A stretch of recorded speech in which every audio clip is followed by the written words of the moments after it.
আজিৰ ভিডিঅ'টোত ক'বলৈ লৈছোঁ স্কোৱাশেৰে ম'ম' কেনেকৈ বনায়। পোনপ্ৰথমতে পিঁয়াজখিনি ভালকৈ সৰু সৰুকৈ চপ কৰি ল'ব আৰু লগতে এটা স্কোৱাশ ভালকৈ ৰুকি ল'ব। তাৰপিছত ময়দাখিনি সোৱাদ অনুসৰি নিমখ দি ভালকৈ এটা ডো তৈয়াৰ কৰি ল'ব।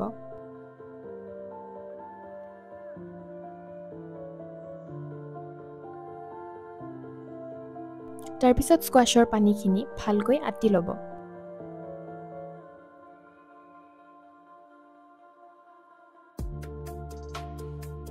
এতিয়া ৰুকি লোৱা স্কোৱাশখিনিত ভালকৈ নিমখ, কাটি থোৱা পিঁয়াজ,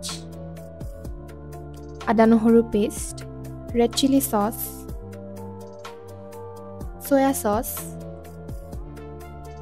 আৰু টমেটো কেটচআপ অকণমান দি ভালকৈ সানি ল'ব।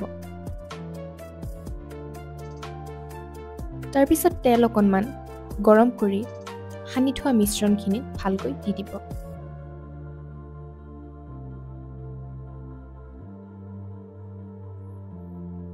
তাৰপিছত ডোটো ডাঙৰকৈ বেলি যিকোনো বাচন বৰ্তন এটাৰ সহায়েৰে কাটি ল'ব।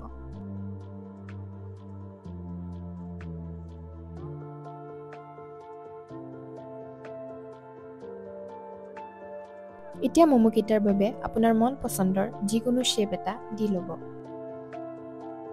এতিয়া ম'ম'খিনি ষ্টিম কৰাৰ বাবে যদি আপোনালোকৰ ঘৰত ম'ম' ষ্টিমাৰ আছে ব্যৱহাৰ কৰিব পাৰে, নতুবা এই পদ্ধতিৰে যিকোনো বাচন বৰ্তন এটাত পানী গৰম কৰি কাপোৰ এখন মেৰিয়াই এনেদৰে ষ্টিম কৰি ল'ব পাৰে।